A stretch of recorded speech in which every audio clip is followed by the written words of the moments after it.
Rapid prototyping is the process of turning a CAD design into a physical part fast and without expensive production tooling. Now, most engineers know that, but what they don't know is which process to use for their specific part. CNC machining, SLA, SLS, vacuum casting, FDM. These are 5 different answers, and choosing the wrong one is much more expensive than most people think. So here is how to decide. 4 questions, 2 minutes. This video is brought to you by Haizol, a manufacturing marketplace connecting companies with verified Chinese factories for custom manufactured parts. Why rapid prototyping matters. Before rapid prototyping, a single prototype required the same tooling as full production. Weeks of lead time, thousands in setup costs, and the wrong design, you start over. 3 stages where rapid prototyping earns its cost. Proof of concept. So does the geometry work? Does the assembly fit? Then there's functional validation. Does it perform under real conditions with the correct material and tolerances? And then there's the pre-production bridge, 20 to 50 parts before your production tooling is ready. Now, finding a problem at prototype stage costs hundreds.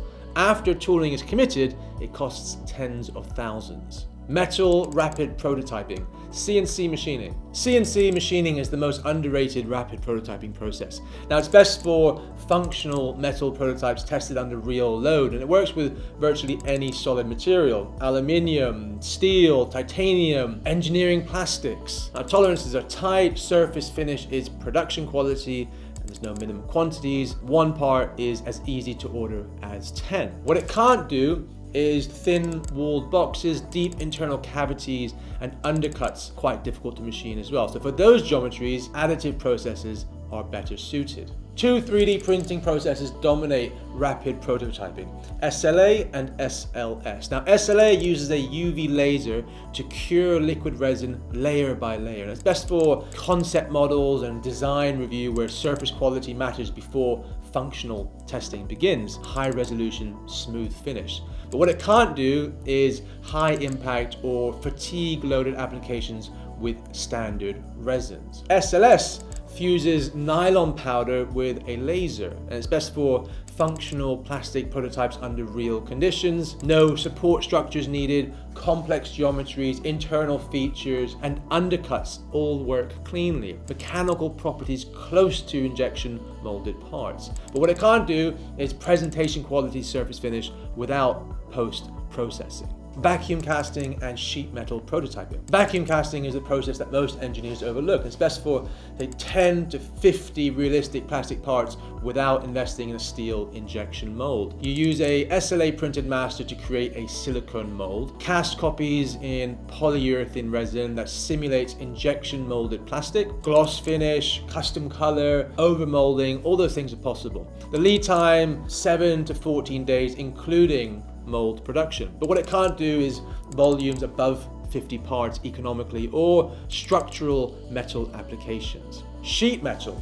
Sheet metal is best for brackets or enclosures and frames where the final production part is also sheet metal.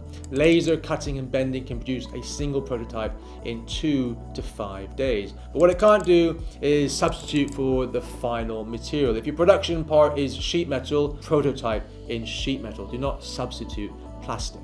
How to choose the right process. Question 1, final material. Metal, then CNC machining. Production representative material and tolerances. Question 2, final production process. If it's injection molded plastic, then SLS for functional testing. Vacuum casting for a realistic cosmetic finish or a small batch. And then SLA for a concept review only. Question 3, final part construction. Is it sheet metal? Then prototype in sheet metal. Question 4, timeline. Do you need it in under 48 hours? Then SLA or FDM. FDM is low cost and widely available. Rougher surface finish, best for early stage concept models only. Common rapid prototyping mistakes. Mistake number 1 is using SLA for functional testing. Plastic enclosure selected for SLA because the surface finish looks production ready, and then parts fail under real load, wrong material properties for the application. That should have been SLS or CNC. Mistake number 2, using CNC for early concept validation. Simple form and fit check quoted as CNC machining means high cost, longer lead time for a stage where SLA would have answered the same question in hours at a fraction of the price. Should have been SLA. Mistake number 3, prototyping a sheet metal part in SLA. Enclosures designed for sheet metal production, and then the prototype is made in SLA for speed. But the assembly testing fails. SLA cannot replicate sheet metal bend radii or spring back. So the redesign is then required before tooling is cut. So always prototype in the same process family as the final part. 4 questions. Final material, final process, final construction, and timeline.